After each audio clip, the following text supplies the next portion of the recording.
Hello दोस्तों, नमस्कार। आज हम अल्फ़ाबेट टॉपिक स्टार्ट कर रहे हैं। अल्फ़ाबेट टॉपिक आपको बिल्कुल सिंपल तरीके से मैं क्लियर करवा दूंगा।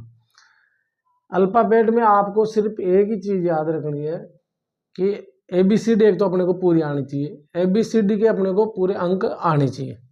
भाई ए कितने नंबर पे, बी कितने पे, सी कितने पे, डी कितने पे, एफ कितने पे, जी कितने पे। और बाकी अल्फ़ाबेट से जुड़े हुए 4-5 प्रश्नावली है। वो अल्फ़ाबेट अगर आपको ABCD के पूरे अंक अगर आपको याद है तो आप 4-5 जो प्रश्नावली करेंगे उसमें बिल्कुल आसानी तरीके से आप कर पाओगे। तो मैं आपको एक चीज़ बताता हूँ। पहले अपने शुरू से करते हैं, ABCD लिखते हैं पहले। ABCD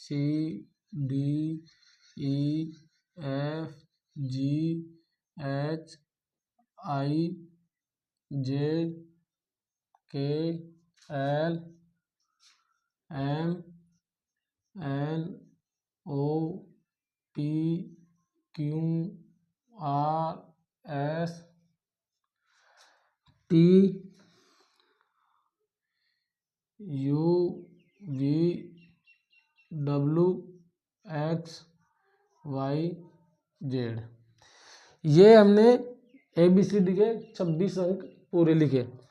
इसमें ये अपना जो दाया छोर है, जो अपना दाहिना हाथ है ना, वो अपना दाया छोर है। दाएं छोर। और जो अपना बायां हाथ है वो बायां छोर है।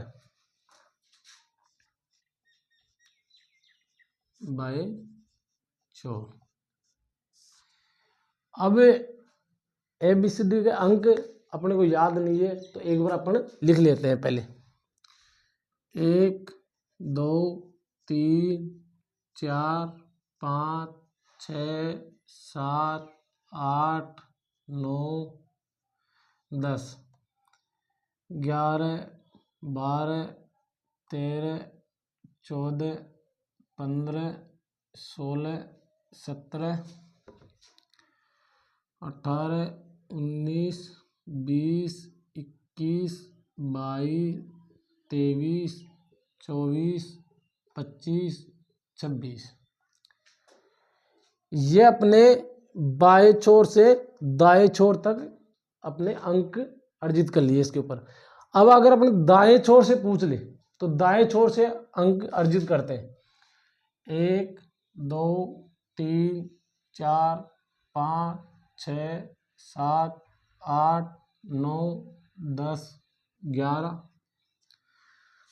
12 13 14 15 16 17 18 19 20 21 22 23 24 और 25 26। बाएं छोर से और दाएं छोर से दोनों तरफ से अपने ABCD के पूरे अंक लिख लिए। अब इसके अंदर क्वेश्चन आता है, जैसे मान लो राजस्थान पुलिस में भी, BSTC में भी आते हैं, SSC में भी आते हैं। आने वाले जो इसको समझाने के बाद में आपके पास आपके सामने में क्वेश्चन लाऊंगा। इनको समझाने के बाद में आपके में क्वेश्चन लाऊंगा। क्वेश्चन वो लाऊंगा जो मेरे मन से, मेरी मर्जी से, मैं एक भी क्वेश्चन नहीं बनाऊंगा। सारे क्वेश्चन आए हुए एग्जामों में, गत आए हुए एग्जामों के अंदर जितने भी क्वेश्चन आए हुए हैं अल्फाबेट के, वो सारे क्वेश्चन में एक एक करके आपको लो लेवल से हाई लेवल तक जितनी भी एग्जामों में आए ना, SSC लेवल तक, उसमें सारी एग्जामों के अंदर मैं आपको क्वेश्चन करवाऊंगा। अब जैसे मान लो इसमें पूछते हैं कि बाएं छोर से 13वां अक्षर कौन सा है। बाएं छोर से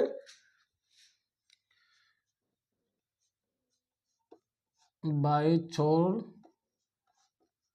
से 13वां अक्षर कौन सा है। जैसे मान लो पूछ लिया इन्हें कि बाएं छोर से 13वां अक्षर कौन सा है, तो आप बाएं छोर पहले देखो, अपना दायां हाथ ये है, बायां छोर ये है, तो बायां छोर ये है। तो ये से 13वां अक्षर कौन सा है, M। 13वां अक्षर कौन सा है, ये M वाला। मान लो पूछ ले बाएं छोर से 18वां अक्षर कौन सा है, तो बाएं छोर से 18वां आर है। अगर मान लो पूछ ले दाएं छोर से 10वां अक्षर, तो ये दाएं छोर ही है। इस चीज का आपको विशेष ध्यान रखना है। दायां छोर दाएं हाथ में, आप किसी भी साइड में हो, कहीं भी हो, आप यहाँ लिख रहे हो, मान लो कॉपी में भी लिख रहे हो ना, तो ये अपना दायां हाथ है, ये अपना दायां छोर है, ये अपना बायां हाथ है, ये अपना बायां छोर है। इस चीज को याद रखना, बस ये चीज मत भूलना, ये गलती मत करना। अपना दायां छोर ये है, तो दाएं छोर से 10वां क्वेश्चन 10वां अक्षर पूछ रहा है, तो दाएं छोर से 10वां, तो दाएं छोर से ये 10वां ये रहा, ये क्यों है। पूछ ले दाएं छोर से 18वां, तो दाएं छोर से आ जाओ ये 18वां। बिल्कुल आपको सिर्फ एक ही चीज याद करनी है कि ABCD के पूरे 26 अंक अपने को याद होने चाहिए। ABCD के पूरे 26 अंक अपने को याद होने चाहिए भाई। R कितने पे आता है, Q कितने पे आता है, V कितने पे आती है। ABCD के 26 अंक है, वो आप अच्छी तरह से एक बार आपके बैठ के आप याद कर लेना। बस आपको ABCD के पूरे 26 अंक याद हो गए ना, मान लो आपकी अल्फाबेट क्लियर हो गई। एक भी क्वेश्चन में गारंटी करता हूँ, एक भी क्वेश्चन आप गलत नहीं करोगे। इसी प्रकार हम आगे देख ABCD एक दूसरा तरीका और है, उसके हिसाब से क्वेश्चन आते हैं। ABCDEFGHIJKLMNOPQRSTUXYZ, इनके अपोजिट विलोम है। ए के सामने जेड, बी के सामने वाई, सी के सामने एक्स, डी के सामने ये फॉर्मूला है, ये याद करना है। इसके हिसाब से हम आगे क्वेश्चन है। जैसे मान लो कहीं पूछ लेते हैं ABCD के एच के विलोम अपोजिट में कौन है, तो एच के सामने एस है।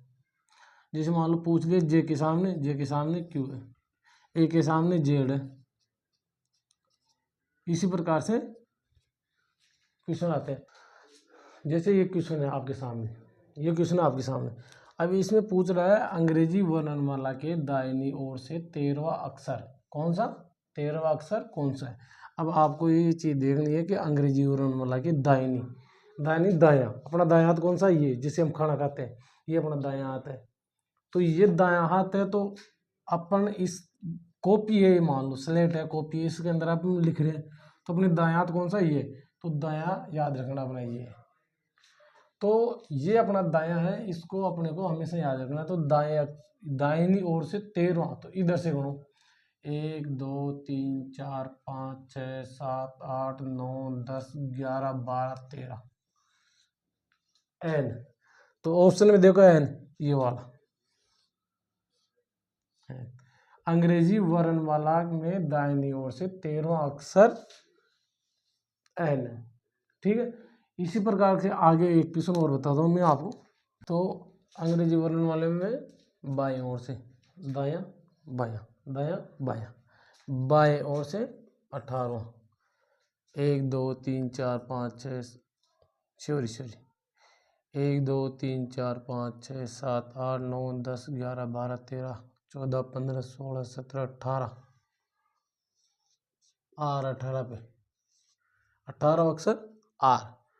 एक और क्वेश्चन, अंग्रेजी वर्णमाला में कौन सा वर्ण आरंभ से 70वें अक्षर स्थान पर 70वें के अंक ABCD के 70वें अक्षर के स्थान पर तथा अंत से 10वें स्थान पर है। ये आप देखो, आप अंग्रेजी वर्णमाला, ये अंग्रेजी वर्णमाला कंप्लीट। अंग्रेजी वर्णमाला में कौन सा वर्ण आरंभ से शुरुआत से 70वें स्थान पर देखो 1 2 3 4 5 6 7 8 9 10 11 12 13 14 15 16 17 18 17 क्यों ये पूछ रहा भाई। अंग्रेजी वर्णमाला में जो आरंभ करते हैं उससे 70वां क्वेश्चन क्यों है। उसके बाद में स्थान तथा अंत से 10वें स्थान पर अंत में, शुरू में 7वां और अंत से 10वां, तो अंत लास्ट में। तो दाएं से देख लो, 1 2 3 4 5 6 7 8 9 10 आ गया। तो अपना आंसर ये क्यू। ठीक है, ओके। इसी प्रकार के क्वेश्चन आते हैं। एक क्वेश्चन और, अंग्रेजी वर्णमाला में कौन सा वर्ण आरंभ से 13वें स्थान पर तथा अंत से 14वें स्थान पर है? तो अंग्रेजी वर्णमाला में आरंभ से 13वां स्थान, 1 2 3 4 5 6 7 8 9 10 11 12 13 एम, और अंत से 14वां, 1 2 3 4 5 6 7 8 9 10 11 12 13 14, ये एम। तो इसका आंसर एम। इसी प्रकार से आपको रीजनिंग के प्रत्येक टॉपिक बिल्कुल आसान तरीके से, बिल्कुल जीरो लेवल से, जितने भी एग्जाम में एसएससी देख लो, राजस्थान पुलिस देख लो, वन विभाग देख लो, जेल प्रेरी देख लो, किसी भी प्रकार की आपकी रीजनिंग, किसी भी सिलेबस, किसी भी एग्जाम में अगर आपकी रीजनिंग आती है, तो रीजनिंग में आए हुए सारे क्वेश्चन हम आपको बिल्कुल नॉर्मल तरीके से, बिल्कुल धीरे धीरे आराम से पूरी रीजनिंग कंप्लीट करवा देंगे। और आप बने रहे हमारे चैनल पर। जय हिंद, जय भारत, राम राम।